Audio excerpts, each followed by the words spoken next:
Okay, folks, it's your buddy Mike Messier doing a Mike's Instant Movie Review. So it's 1:12 a.m. This is now it's Friday. Happy Friday, June 21st, 2024.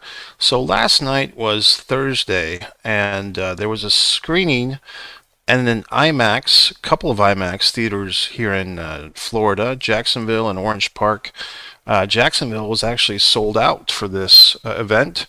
But Orange Park was not. So I went to Orange Park and I saw for the first time Midsommar. And I don't know how it's supposed to be pronounced, if it's just Midsummer, but it's kind of spelled Midsommar. And now, full disclosure, folks, I had never seen this film. I remembered when this film came out, I thought it was getting kind of mixed to poor reviews by my memory. And I'm not sure why, because I found this to be a pretty intense horror film. And this kind of reminds me of an experience earlier this year when I saw Heredity, another horror film that I hadn't seen, and I saw it for the first time in the big IMAX screen. Is that another A24 film? I think it probably is. But similarly, when I saw Hereditary, I was like, man, I can't believe I missed this one because this was such a good horror film, and I pretty much feel the same way here about Midsommar. By the way, I am live. If you happen to be catching this, 1:14 a.m. East Coast time, June 21st, you can comment. You might have to go to the actual YouTube channel, One Mike Messier, to comment. If you're commenting from Facebook or Twitter, I probably won't see it unless you hop on over to YouTube and comment in the chat. Okay, so let's get on with it.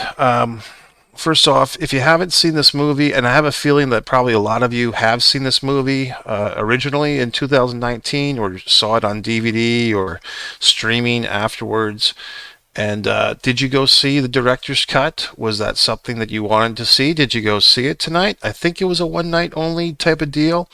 If you saw it, you can leave a comment or not. But how much different was this director's cut than the original cut? Well, I don't know because I didn't see the original cut. So my review here is strictly based on what I saw tonight. Should you see it? If you haven't seen it, yeah, this is a good one. For the horror fans, definitely want to see this one. This does have a story. It's not just a gore fest.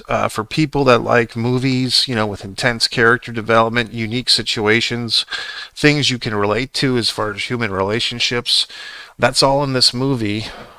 Um, there is, violence, mature content, psychological stuff. Probably not a movie you want to take kids. I would say definitely kids under 13 should not go to this, and even older than that, that's really up to the parents, but I mean, this is an intense film. So I am going to start saying some spoilers now, so if you intend on seeing this movie, you might want to go see it and then come back and watch my review. So what's this story all about? Well, first we meet these college kids, and there's a couple. Now the first thing I recognize is that I know who Florence Pugh is. She was in Oppenheimer. She played like the sexy girlfriend in Oppenheimer. I first saw Florence Pugh as Soraya or Paige in the wrestling movie, Wrestling with My Family. She played the wrestler Paige. So that's how I got introduced to Florence Pugh. I had never seen Midsommar, and I'm kind of guessing that this is kind of what made her a star. Like, this is what put her on the map. For me, I just didn't know that. I thought she was on some television show, some Netflix show that I didn't watch. But I remember seeing her in Wrestling with My Family. And the other characters, in the 5 years since this movie has come and gone from the theaters, I don't know if the boyfriend character, actor Jack Rayner, or the guy that played their host, Pele, Wilhelm Logren, I don't know if he's become a big deal. William Jackson Harper is 4,000 something on the star meter. He played Josh. Will Poulter, I did recognize from We're the Millers because he's like this young guy. I guess he's like 22 now. know. But he does kind of have this face for comedy. The kid that played Mark, because I do remember in the We Are the Millers that he played the son that was watching, I guess his stepmother Jennifer Aniston's strip or whatever it was.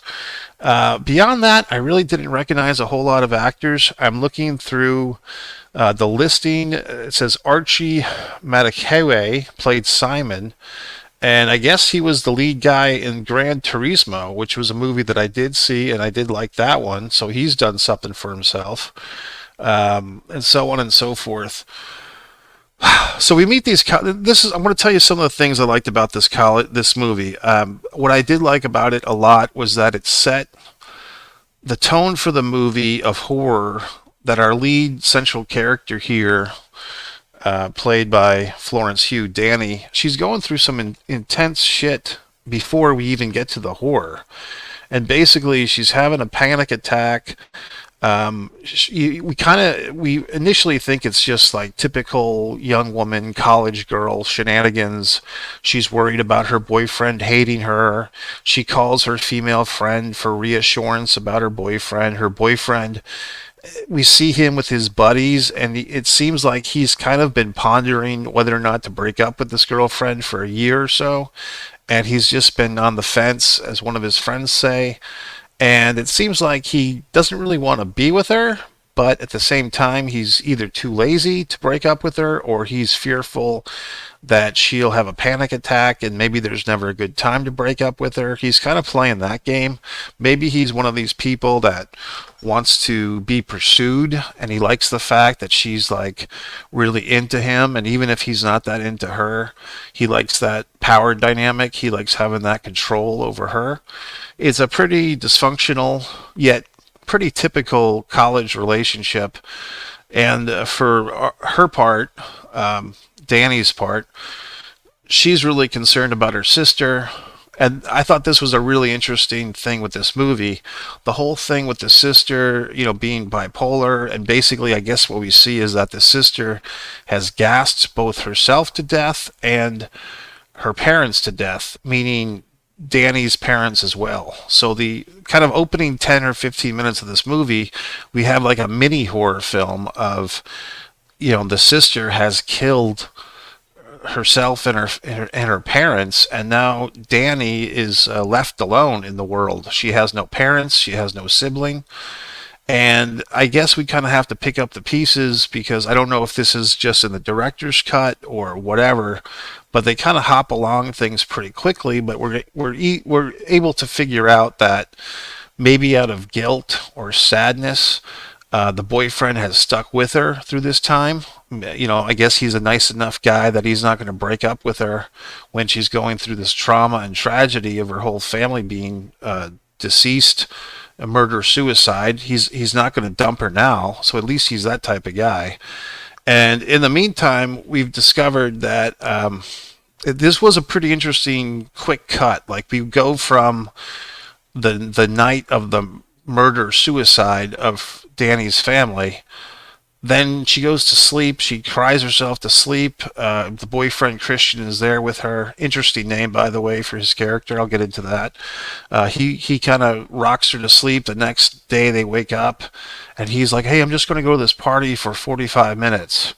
Because, it seems like this guy is just kind of an average Chad. He's just kind of an average guy who just, he just wants to be a dude and just hang out with his friends and just go out with an easy, regular girl without all these problems, right? So he's got one foot out the door the whole time he's with this girl. And she's like, "Hey, I'll go to the party with you." And he's like, "Really?" But he takes her to the party, and that's where our big catalyst moment occurs, where it's revealed that Christian's buddies, and this is where we meet Mark Pele, who's the guy from Switzerland, I guess is where the country is. Sweden, not Switzerland. And Josh, they're all going to go to Sweden for the summer for, like, I think they said a month and a half. And this is all news to Danny, the girlfriend. She didn't know about this trip, or she didn't know that it was a done deal. And we see this several times with the Christian character, the boyfriend. He's always kind of caught between his buddies and his girl. And it seems like his real heart, where he really wants to, lay his loyalty, is with his dudes, with his guys. Because he does, it's pretty clear to the audience that he wants to break up with her. And he's really just going through the motions with her. And she is very cute, very pretty. So of course he's going to stick around and still have sex with her when he can, but his heart's not really into it, and so on and so forth. And like I said, this type of thing happens a lot with people in their teens and 20s and all the way to death, really. People just hang out with people or date people that they've really lost interest in, but there's nothing better to do, or no one better to do. Haha. So moving forth, she basically, I wouldn't say she invites herself, but she has like this whole nervous attack on him because he didn't tell her about the trip. And then he tries to play it off like, well, I was going to invite you to the trip, but you ruined the surprise. So we see that this is a trait of this guy that's going to come back later. Whenever he kind of fails at Boyfriend 101, later on he'll forget her birthday. He tries to cover his tracks and say it was going to be a surprise. I didn't forget, So now he's going to invite her to go to Sweden, and when he tells this to his boys, his fellas, Mark and Josh are not too excited about it. They see her as dead weight. They see her as kind of ruining the fun. But the host guy, Wilhelm Blaggen, the actor who was playing Pele has a thing for her, which is pretty obvious the way that he's looking at her the whole time. He's got his real hard on for this his buddy's girl, my best friend's girl type of thing. He's got a real thing for her, and we'll find out why. Another real interesting thing is that Pele tells her that his parents are dead too. They died in a fire, which we can let our imaginations figure what happened to Pele's parents. She runs off to the bathroom, and then boom, we're in the airplane of them all flying to Switzerland. So the interesting thing here is, with that cut especially, there was a couple of times in this movie where time is sped up. Like the audience knows that they're all going to have to go to the airport. They're all going to have to buy tickets. And so they don't have to go through the painful process of showing that. They don't even go through the painful process of showing her, debating whether or not she wants to go on this trip. We just see her, now she's on the trip, for better or for worse. We see that she and the friend Mark character, who's pretty crude, he's pretty just like a typical college guy looking to get laid and so forth, they don't get along very well. There was a lot of good things in this movie where just the facial expressions of the characters, or the way that the characters interacted with each other, we knew what they were thinking. We, being the audience, knew what they were thinking without the dialogue having to spell it out. And that's good direction and good acting, and essentially also at the beginning of it is good screenwriting. And that is a thing that I struggle with as a screenwriter sometimes. Is I'm afraid that if I were to write a screenplay, or when I do write a screenplay, if someone directs the movie besides me, they're not going to catch all my little nuances, and this is how the actor should play this. As a screenwriter, you're kind of in a vulnerable position because you're presenting this script, and you're not supposed to have what they call on the nose dialogue, which basically, is like, oh, you're ugly, or the house is smelly. Like, you're supposed to have some nuance in your dialogue, but at times you don't, at least I don't want to risk the actors not understanding things. So sometimes it's a temptation to overwrite stuff. But whoever wrote this script and whoever directed it, I don't know if it's the same person or not off the top of my head, but they did do a nice job. I'll look up the crew real quick. I'd like to do these, as you might know. I typically do these reviews from the comfort of my own car right after the movie, but this time I decided to do this live interactive version. So Ari Aster was the writer and the director. Oh God, here you fucking go. So this is the same guy that did Hereditary. Now, what did you see at the beginning? If you saw the beginning of this review, I was just saying that this movie reminded me of Hereditary. And it's the same writer and director. Now, it's funny because I knew that they were both A24 films, And when I was watching this movie in live time, I did feel like the ending was very similar to Hereditary. If you've seen both movies, you know what I'm talking about. So like I said, folks, this is the first time I saw this movie. I did not realize that this Ari Aster guy is it a he, is it a she, is this person like the new top dog in horror films or whatever the fuck? But I guess I have to give him credit because he's making some good movies. He also made, I just looked up his IMDb, Beau is Afraid, which I did see that movie in the theater. I like that movie. Dream Scenario, I did not see that. This guy looks like he's about 45 years old. No, it says he's 37 years old. Good for him. July 15th, 1986. So this guy's got a pretty goddamn good career going for him. I'll say that. So at least he's made two classic films, and I'd probably say that Beau is Afraid, which I did see, that was a pretty good one too. That had Joaquin Phoenix in it. Okay, so now that I've romanced this guy long enough, let's go back to our review here. Um, Other things that I liked about this movie, first of all, there's nothing more annoying than a crying baby. And there's several scenes where the characters are all put in this bunk, like this giant barn, and like it looks like 10 or 15 people are sleeping in the same barn with like cots. And the whole night they're sleeping, I don't remember seeing the baby, but there's some baby crying all night, and to the point where Danny has to take a sleeping pill to sleep. But there's some real annoying stuff here, like things that are kind of horrible, like horrifying. Crying babies, relationships that you don't know if you're coming or going. For me, maybe not for you, traveling to other countries, it's like something I don't even want to do. Like people get excited, oh, we're going to Europe. I don't want to fucking go to Europe because I don't trust that I'll come back in one piece.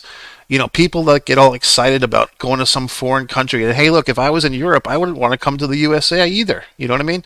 It's just I don't trust other countries' laws and legalities and what you can do here, what you can have on you here, you can't have there, or customs is going to screw you, or a bunch of people are speaking a language that you don't speak or I don't speak. So I pretty much stick to the good old US of A.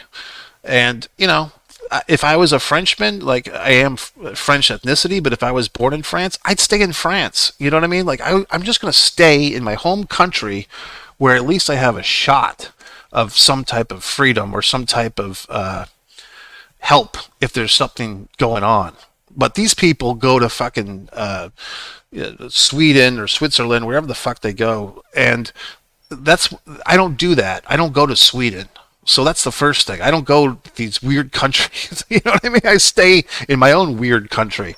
So the other thing that I have a fear of or I don't like is I don't like to go in someone else's vehicle. I don't like to be anywhere where I can't leave. Like if I'm someplace and I don't want to be there, I have to have my vehicle and my keys and enough gas in the car to get the fuck home.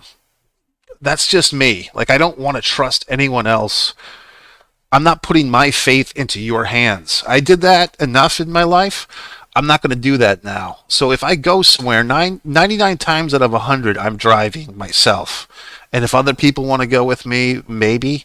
But I don't trust other people. And that's where our Danny and the other characters get into trouble, is they trust this weirdo, Pele, with their lives, you know? And then another fear, I think that's a good founded fear, is like, you know, other cultures, cultural differences, cults. You know what I mean? And that's what these poor people find out. Now, as far as the pagan stuff, like I said, folks, I'm coming in real cold on this. I don't know if this movie has like spawned debate or if there's like pagan people that didn't like this movie because they felt like this movie was showing a dark side of paganism or whatever the fuck, or I don't know if Swedish people didn't like this movie, but I'm betting there's like a whole conversation about this film that I've missed out on, as far as like some of these religious ceremonies and so forth and these customs, because once again, spoilers, but we're seeing that they make a joke about it. What happens when you turn 72? And Pele tells us that when the people in this cult turn 72, they kill themselves. So it's intense, and we see that we see it coming. We as the audience, we know that we're seeing a horror film.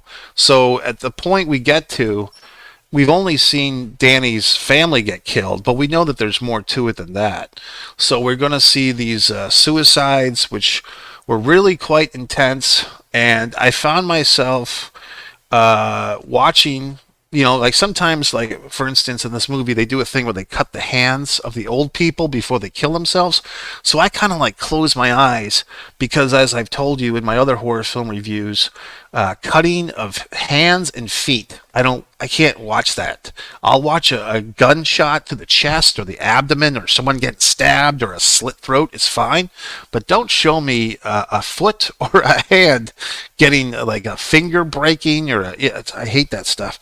So anyway, but when first the old lady jumps to her death, and like the way that they did the graphic makeup of her head getting bonked in, smashed in, squished in was pretty impressive.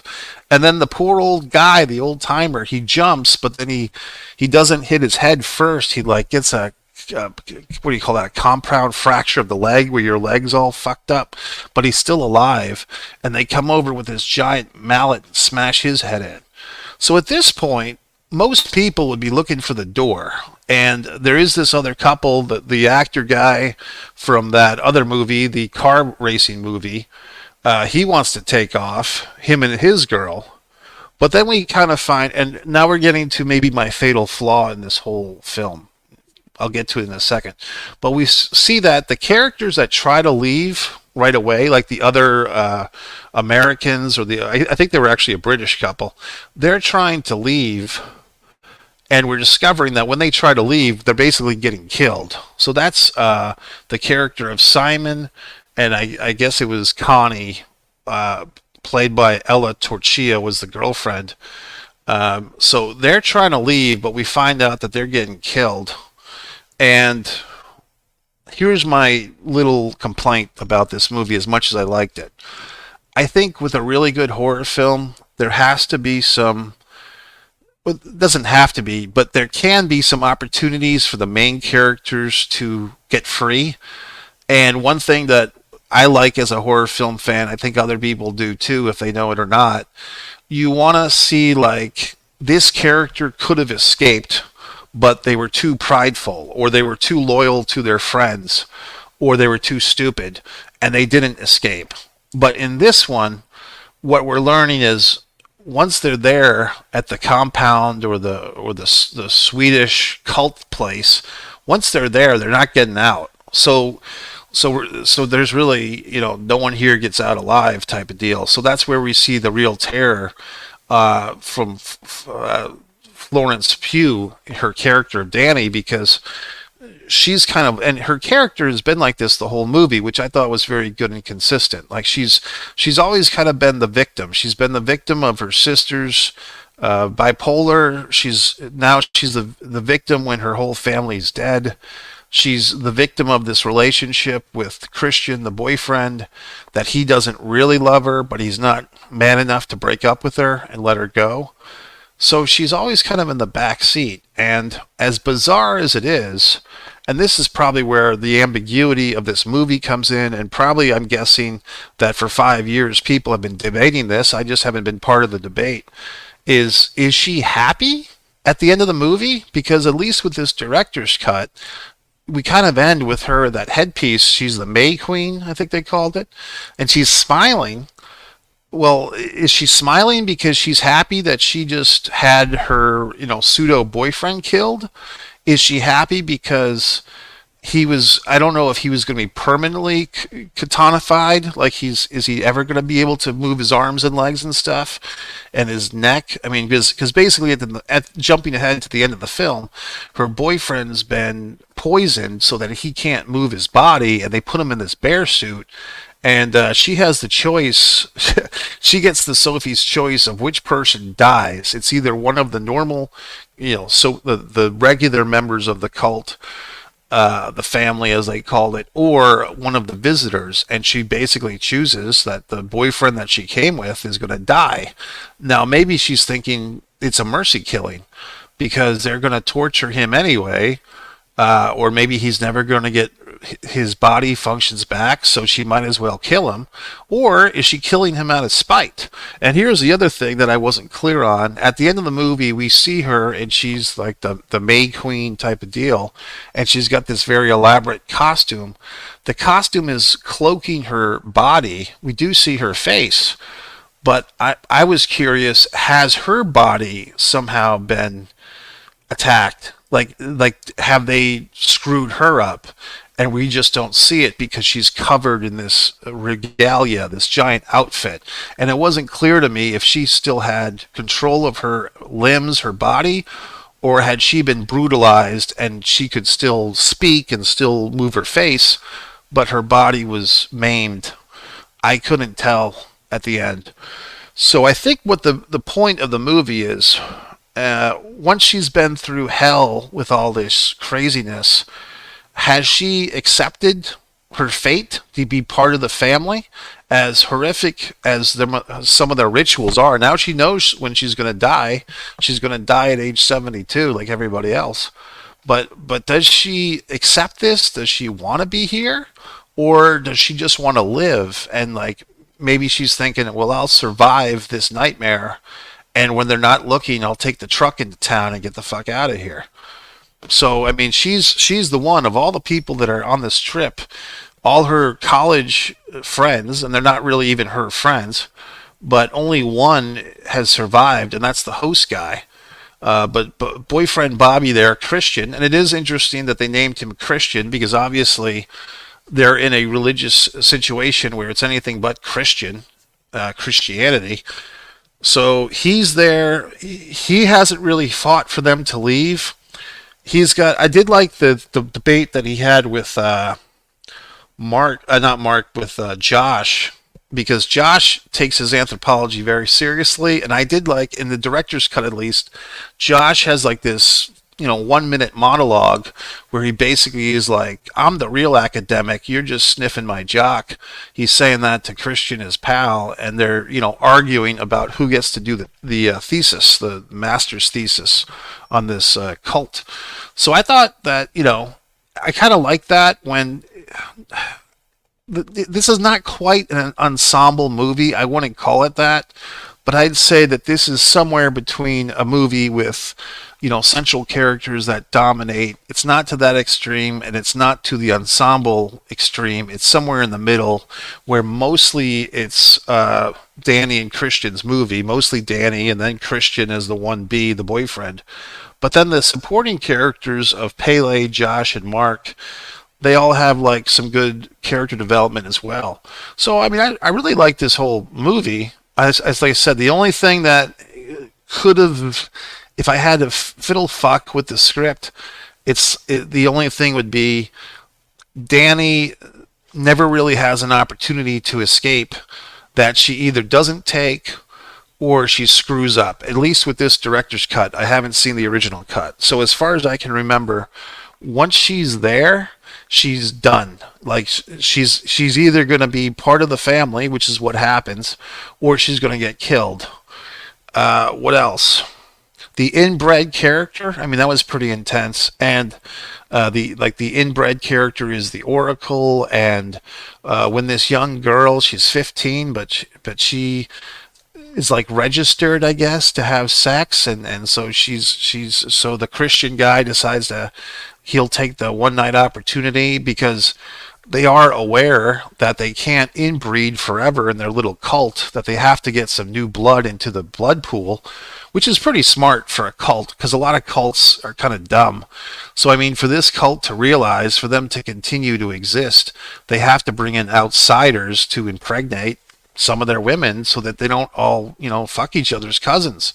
So they're smart enough to get her in there, and gee whiz. So but yeah, that whole sex scene towards the end, if you saw the director's cut, like I said, I don't know if they showed this in the original cut, but this Christian is brought in to basically inseminate the young girl, which would be statutory rape by most countries' standards. But over there, at least with this cult, it's part of the plan.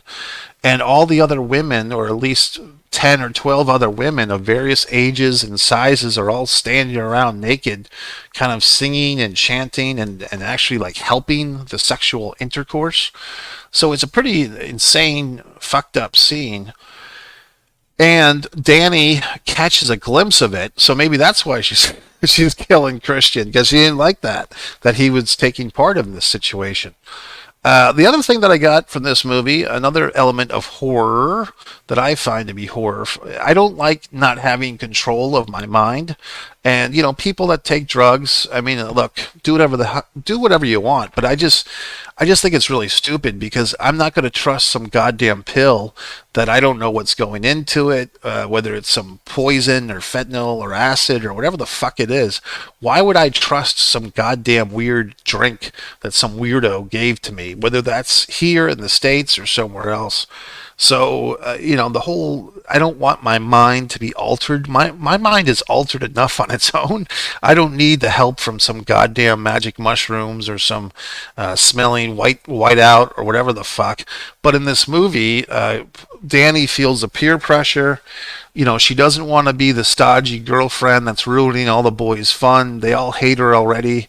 So she does do the drugs, and that starts her off. So, I mean, the baby crying, the drugs, the not having your car, being in a foreign country, my God, all these things that I hate. So she's going through all of it. What else can I say about this movie? I mean, it does make sense now that now that I saw this movie. This movie came out a year after Hereditary. I loved Hereditary. I did think with Hereditary, the ending kind of came out of nowhere. If you saw Hereditary, it's like basically the last minute, the last 2 minutes of Hereditary, we discover, oh, he's in a cult or it's a cult thing. This movie, it's more spelled out and similar, I think, to other directors who kind of have like one great idea for their whole career. And you can say that even with Tarantino, like Pulp Fiction, and then like Jackie Brown was very similar in a lot of ways to Pulp Fiction. Um, there's M. Night Shyamalan, like a lot of his movies. Like I still think he peaked with Sixth Sense, but then like some of his other ones, like the ones in the woods, it's like, oh, it's like Sixth Sense. It's that same goddamn movie. So I mean, I did have this book on directors once upon a time, and one of these directors of note had a quote that said something to the effect of, "As a director, you're making the same movie over and over again for your whole career." Which he doesn't mean that literally if it was a he. Basically saying you make the same type of movie and you just kind of master the same story. And so I would kind of be interested in what this director of note, this Ari Aster gentleman's doing now. Beau is Afraid, like I said, I saw that. Um, but anyway, folks, I thought this was a pretty damn good movie as far as horror films go. I mean, one thing this was almost the first thing I said, but I keep forgetting. You see this poster over here of Florence Hugh, her. I mean, I've seen the poster for this Midsummer movie since it came out 5 years ago, and I thought, like, is this a horror movie that takes place at like a Shakespeare festival, like a Shakespeare summer festival gone wrong, or does this movie take place in a different time, or what is this? But I didn't recognize that this was Florence Hugh until the movie started tonight. Like I've seen the movie poster. That's not the poster of the movie, I think, but there is a movie poster that I've seen a million times with Florence Pugh on it. I never recognized it as her. If anything, I thought it might have been who was the actress that was just in the Stuntman, the Fall Guy movie, the lead female in that, Emily. Emily Dunn. Is that her name? It's Emily Blunt. So if anything, I thought it was like Emily Blunt was in the poster of Midsommar, but it's not Emily Blunt. It's this lady. It's her, Florence Pugh. Anyway, folks, I have to give this one at least 4 stars. I think seeing it in IMAX was really impressive. Just like I saw Hereditary, I probably gave that one 4 stars. I'm probably going to give this one. I think I actually gave Hereditary like 4 and a fourth. I'll probably give this one very similar as far as horror film, as far as the look, the sound, the acting. I really didn't have any problem with this movie, except, like I said, the character never had an opportunity to leave. I think if there was a scene, like to add additional shit to this guy's movie, but if there was a moment where Danny could have escaped, but she makes a mistake and then she doesn't, or she chooses not to, I think that would have been good. But we didn't have that, and that's okay. And then I feel like, yes, the movie kind of is a lot like Hereditary, at least at the end, but it feels like in this gentleman's career, Hereditary led to this, and I think that's a good way to go. So I give it a nice applauding, and whatever this Ari Aster director writer does next, I'll be sure and watching it. If you want to see my wonderful films, not quite the budget of these things, but Many Keys, The Heartbreak Monologue, recently premiered at Fort Myers Film Festival. You can see that on One Man and a Camera Films.